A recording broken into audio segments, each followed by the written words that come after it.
healthy at natural pa. Hindi ba kung sila gumagamit ng kahit anong powder o kahit anong dragon fruit flavoring para mapasarap ang kanilang juice. And yes, nakakatakam naman talaga kasi grabe, may kita mo talaga sa iyong harapan na 100% totoo at fresh dragon fruit yung nilalagay nila.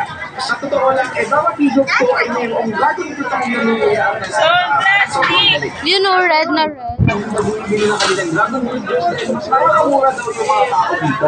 Para sa 25 pesos kasi maaari nila itong matikman at kung malaki naman ay 50 pesos ang halaga nito. When it comes to taste, masasabi ko na nasarapan ko talaga ako.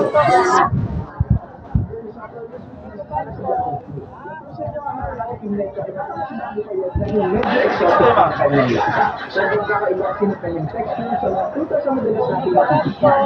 At alam niyo ba, dati na ay dati mga Bahan. mayaman kasi nito sa atin at naniniwala ang mabisa at pagkakaya po.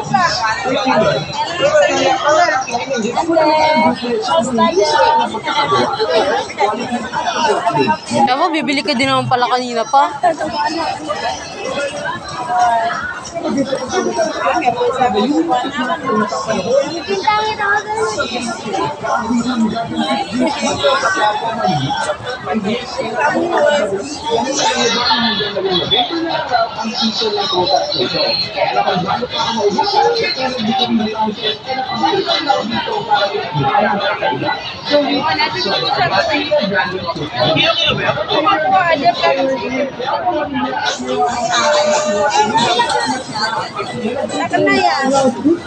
Binigyan mo kita na kanina.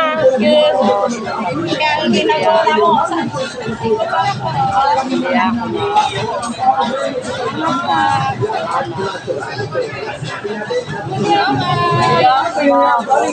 Legendary food stand ni Aling Lele na matatagpuan lamang sa Hidalgo Street, nasa Malauna, Quiapo, Manila. Madali nyo nga lamang kumikita dahil sa may tapat lamang siya mismo ng simbahan ng Poong Nazareno at sobrang legendary naman talaga ng food stand na ito dahil napag-alaman ko na may 30 years na pala sila nagtitinda dito sa Quiapo at ang nanay na lang ni Aling Lele ang pagkasali ito sa kanyang nanay na si Lola Esther. At ito nga nakita natin na kapamang na ngayon ay ang kanyang anak na si Ate Paki.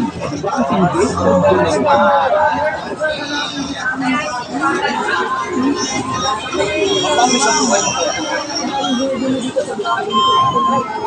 Bangus to.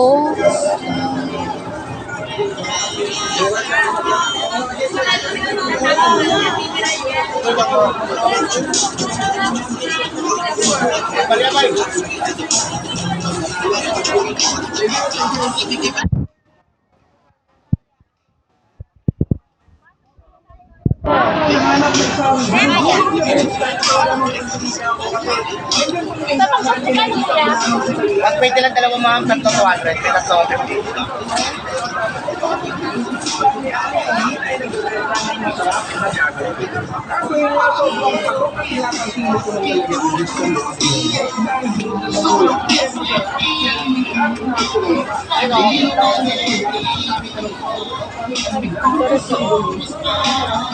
Asan na yung payong mo? Lagay mo na dito.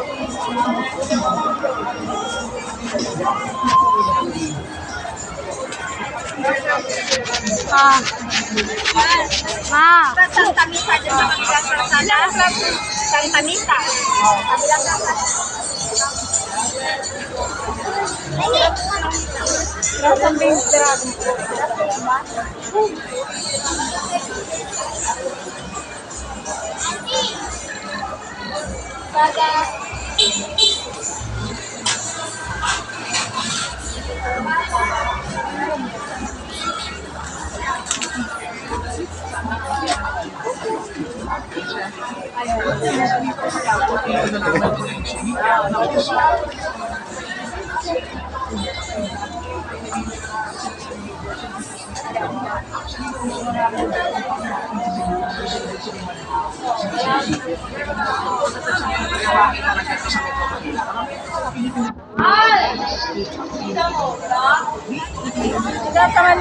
Yung pansit.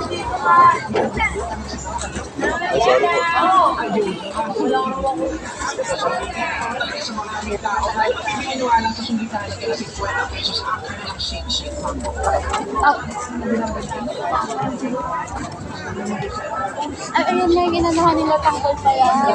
Hindi mo siya sa kasi yan. Ang lagi. Kasi na si mama.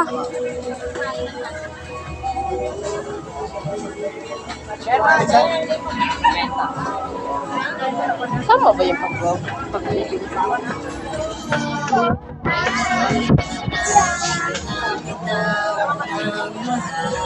Sino, ma'am?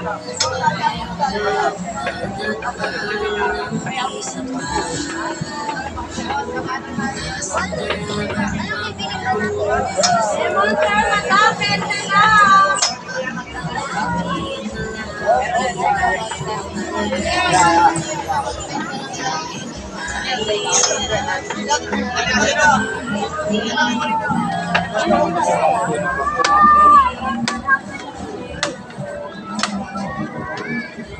Lemon, ma'am.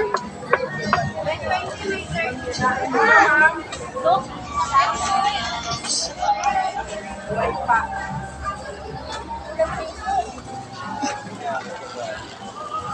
Parang naman pala dito, oh. Ma. Ibay nga yung mga ganyan.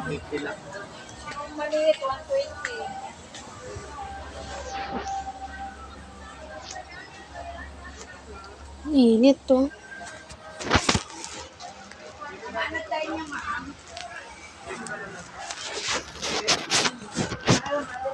Kaya mo, lunchbox. Ulit.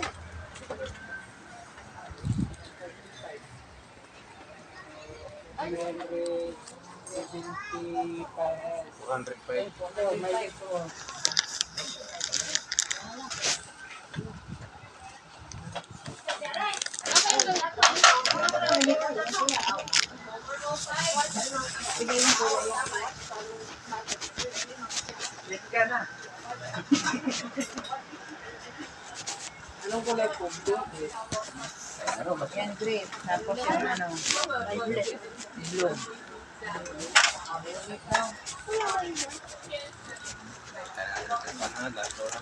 Ito, mangkok. Nahanap mo, ma. Ganyan nga. Hindi, ganyan. Ganito ba? Ayoko. Platito.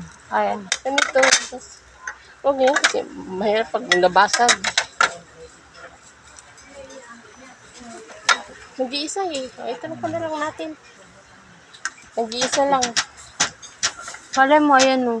Ayaw ko yan. Wala na iba. Ba, double vacuum bottle. Metal mismo. Ay, puros babasagin kasi. Kanipis naman ito. Nag-iisa lang yan. Dito tayo. Parang kailangan ko ng ganito. Ito? Yung ano, parang study table na lang. Mulog yan.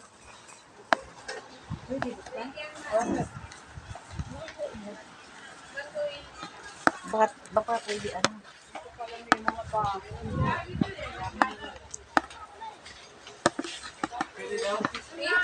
Wala nang ibang design yung ganito. Wala, nag-isa lang, no? Ganito ba? Na ganitong mga design?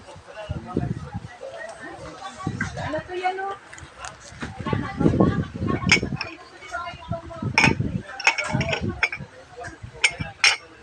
Ang ganda ang gantong baso.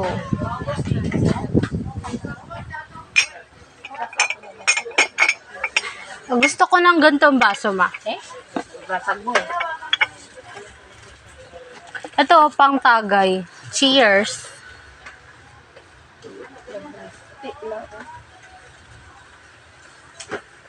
Saan tayo?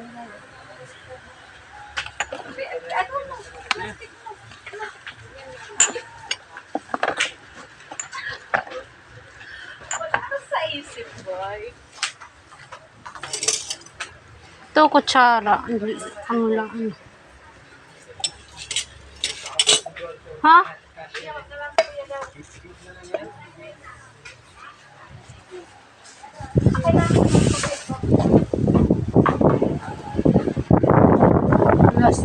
stove.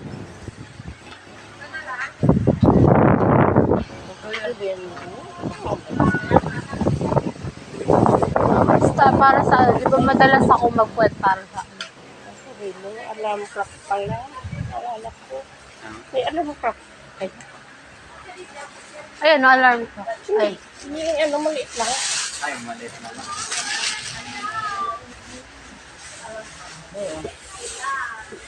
Magkano dito?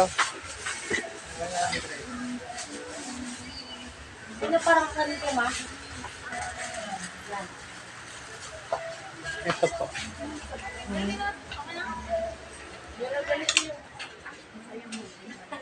Oh, yung ano, isang flat. ato.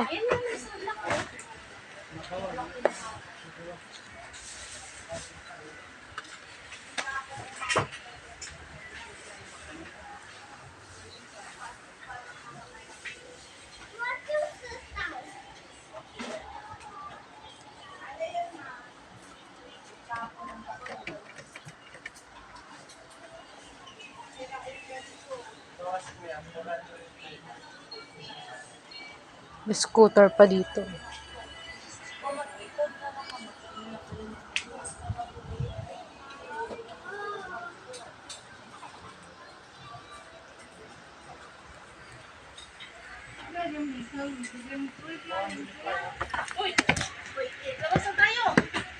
Ha? Magkano pag ganito po ate? 120. Mato oh.